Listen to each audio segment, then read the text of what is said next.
Parents want their children to grow up happy, healthy, and prosperous. They instead give a punishment. But how do we make sure our children grow up to be happy and successful? We need to start teaching them from a young age so the lessons stick with them for their whole life, starting now. Here are some things not to teach your children. Make sure to keep watching because you don't want to miss lesson number 8. Also, hit that subscribe button to get more videos like this. Now, let's get into the video. Lesson number 1, mistakes are bad. That's what many parents teach their children, but it is the wrong way to think about mistakes. Teaching your children that making mistakes is a bad thing will only hurt them in the long run. When a child has made a mistake, parents do at least one of these 4 things. Number 1, positive reinforcements. It means that a parent rewards their child with something they want, such as a new toy, clothes, or even an ice cream cone. Number 2, negative reinforcements. When a parent punishes their child for making a mistake, it could be taking away something like TV time or not going out and playing with friends. Number 3, positive punishment. When a parent punishes their child by making them do something they don't like, such as doing extra chores or having to write an essay on what they did wrong. Number 4, negative punishment. This is when a parent punishes their children by not giving them anything they want. For example, if your child wants to play video games and makes a mistake, their video game time is taken away. Parents tend to use either number 3 or 4 to punish their children for the mistakes they made. It's important to note that research has shown that children who get punished learn how to avoid punishment and not learn from their mistakes. So what can be done instead of punishing your child when they make a mistake? First, it's essential to understand that errors help children learn and grow. Secondly, you can teach your child how to handle the errors they made and not let it happen again. Mistakes are an opportunity for parents and their children to learn from what went wrong in the situation. That way, they can adequately understand how to handle future problems that come up. Finally, the best way for a parent to help their child learn from mistakes is by teaching them what went wrong and how they can fix it in the future and move on with life. That's one of the essential lessons a parent can teach their children.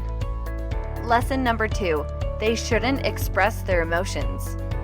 Parents get overwhelmed when their children express their negative emotions, which can lead parents to say, "Stop crying" or "Stop making a scene." It's okay for their children to tell how they feel. They often don't know what to do or say when this happens, so they find themselves in a difficult situation. When a parent's child is distressed, the parents usually focus on a punishment instead of the behavior. The behavior is inconvenient to parents, so rather than figuring out what is causing them to be upset, they punish instead. This type of response can have a significant impact on children. It can, number 1, teach a child that they are the ones who are bad. Number 2, that you should feel shameful about expressing any negative emotions. Number 3, that their parents' feelings are more important than theirs. It may lead to a child not trusting in their parents or any adults in their lives, which can cause children to bottle up their emotions until later they explode because they can't keep it in any longer. When children bottle up their emotions, it can lead to anger issues, entitlement, low self-esteem, and they may even start to feel depressed. Parents should remember that their children's feelings are as important as theirs. What to teach instead is, encourage children to find more appropriate ways of expressing their emotions that are not so disruptive for others or don't harm anyone else. Children cannot process their emotions healthily and constructively, so negative emotions get expressed in destructive ways. You may also encourage your children to play creatively, which can also help get out pent-up emotions. Now, just because you accept your child's emotions doesn't mean you accept their behavior. Validate their emotions and work with them through the situation. Suppose they are throwing a tantrum or fussing in public. Take them to a quiet place and sit with them until they are calm. It would help if you worked with your child to get them out of the negative state and back into a positive one. Lesson number 3, don't be a tattletale. Children get told that tattletelling is something they should not do. It can drive parents up the wall because they feel like their child is constantly trying to get someone in trouble. But the truth is that tattletelling can be done in the proper context and have some benefits to your child. Telling someone who is doing something wrong or harmful to others gives them a chance for redemption. It also helps parents understand what their child needs from them as well as keeping everyone safe. Tattletelling drives parents crazy. Because tattletelling presents a problem, so parents instead give a punishment. Parents already have enough issues to deal with that they don't want to deal with another. Children who tattletale are asking for your help with a challenging situation. Learning how to work out a problem effectively takes a lot of time, practice, and guidance. Children aren't born knowing how to solve problems, so they tattle as a way to get help with the problem. So the next time your child comes tattletelling to you, instead of blowing it off or getting mad at them, try being empathetic towards what your child is saying. Yes, they may not be the most reliable source of information, but that is where you can help each party figure out a solution to their problem. The better children get at problem solving, the less tattletelling they do. Lesson number 4, sharing is a must. Parents encourage their children to share toys and play with other kids, but sometimes this isn't the best idea. When children share against their will, they develop negative associations with sharing and the person they are sharing with. Sharing is a skill that many adults take for granted, but it's not always so easy to grasp the concept when you're just starting. Young children have trouble understanding what others are feeling and cannot see things from another child's perspective, leading them to be selfish or mean-spirited with their sharing habits. Forcing your toddler into situations where they need to share doesn't teach social skills. Instead, this may send messages we don't want our toddlers believing about themselves and may even increase how often tantrums happen. No one, even adults, don't like to share their personal belongings. It can cause you to feel anxious and nervous if the borrower is going to take good care of your item or if they are ever going to get it back, and if so, when. Children get very possessive over their toys. It may seem like no big deal to an adult, but it is a massive deal to a child when forced to share a toy. So instead of forcing your child on sharing his toy, teach them how to make sharing fair by trading or finding ways they can both play with the same toy. To help avoid your child growing up as a people pleaser, the child needs to learn how and when they can say no. Or they may spread themselves too thin, always trying to please others. Lesson number 5, you are loved if. Many parents have such high expectations that their children feel like they have to behave a certain way to feel loved and accepted. This can lead to resentment, confusion, and anger. Children should feel loved and know that they are loved no matter their behavior or the emotions that they express. It's good for parents to set age-appropriate expectations for their children. But they need to make sure that their children's efforts don't go unnoticed. It is crucial not only for parents but also other family members like grandparents who may be involved in raising a child from birth understand this concept too. When you love someone unconditionally, there will never be any questions about how much you care for them. Lesson number 6, that children must always obey. Children are going to disobey at times, but that doesn't mean you have to give up. Parents and their children both need to work together for the child to want to obey. Sometimes, if a parent is too strict or demanding, it can lead to the child not obeying.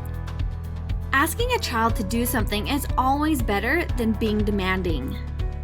Children want to be respected, and they need space for their own choices sometimes too, as long as the parent provides the necessary boundaries. Children will want to obey because they know what's expected of them when there isn't any confusion about rules or expectations. If you're concerned with your child not wanting to listen, then try making sure he knows why he's being asked to do something so he can feel like his thoughts matter too. Lesson number 7, asking questions is annoying. Don't you love it when your kids ask questions? But sometimes parents teach their children an unintended lesson that asking questions is wrong or annoying. But it's okay for their children to ask questions. I know it can be not very pleasant at times, but the truth is that they are learning and trying to figure out how the world around them works. Suppose your child asks you a question that you don't know or you are unsure about. Instead of giving the typical, "I don't know" response, try saying, "That's a great question. Let's find out together." Suppose you're getting tired of all the questions. It's okay for you to say that you no longer want to answer questions for a time. But what about the times where it's just one question after another? If your child can write, you may even want to suggest that they can write down their questions so that the both of you can go over them at a later time. Lesson number 8, laziness is unacceptable. It's important to teach our kids that relaxation is a part of a healthy lifestyle. Sometimes they need the chance to slow down and enjoy life, but it can be hard when parents constantly push them in one direction or another. Children don't need to have jam-packed schedules. Being too busy robs children of the opportunity to be with themselves. Giving children downtime helps with 3 things. It helps children with emotional regulation and de-stressing. It helps children be more creative and in their independent play. Unstructured downtime is not only necessary for children, but adults too. To be a well-rounded person, children need time alone. Lesson number 9, you're wise if you get good grades. If we teach children that their level of intelligence is measured solely by their grades, then we aren't teaching them to be good at other things. And if they're really into sports, art, music, or dance, those can also serve as an outlet and help build confidence too. It's easy to encourage kids with this in mind. Einstein said, "If you judge a fish by its ability to climb a tree, it will live thinking for the rest of its life that it's stupid." Most children need encouragement so they stay motivated enough about school and get good grades. However, when children get good grades, they may start to associate good grades with success. Instead, parents should teach their children to work hard to gain knowledge, but not get wrapped up in getting good grades. An alternative to grades may be a growth mindset. Parents can encourage kids to adapt this by praising the effort, not necessarily intelligence and good grades. Lesson number 10, it's important to fit in. There's a lot of pressure on parents to want their children to fit in. They don't want them to be an outcast or get bullied by other kids because they are different. But what happens when your child doesn't fit in? That's the question that many parents ask themselves. Peer pressure is expected as young people try to figure out their identities, and it can seem like fitting into the mold with everyone else is the only way for them to get through life. But life's not always sunshine and rainbows. Being unique has its perks. Being different allows us each our own identity that makes up society at large, which means we're important. Sometimes parents worry when they see their kids struggling to fit in. Still, instead of encouraging them to do what everyone else does or liking what everyone likes, we should teach kids how strong individuality is by reinforcing uniqueness within themselves every single day. Lesson number 11. They can always get what they want. It's never too early to start teaching children that they can't always get what they want. It may seem like a harsh lesson, but it is one of the most important ones we will ever teach them. The sooner kids will learn this lesson, the better off everyone will be. Studies have shown that parents are spending more and more money on their children every year. The total amount of money parents spend on their children has increased by 40% over the last decade. The significant problem is that it teaches kids that they are entitled to everything and don't need to work hard for what they want in life. They never grow up realizing how quickly things can change or how important it is to save money for more important things in life. Before you go buy something for your child, first decide if this item is something your child needs. Saving money doesn't make you a bad parent. It's important to teach children to be responsible with money and use money as a tool and not for entertainment. Is it okay to buy a toy or a treat occasionally? Of course, but don't overdo it. You want to build a relationship with your children based on the essential things rather than strictly having a transactional relationship with your children. Now, if you haven't done so already, make sure you check out this video right here. Also, make sure to subscribe to this channel to help you with other positive parenting tips. Thanks for watching, and I'll see you in the following video.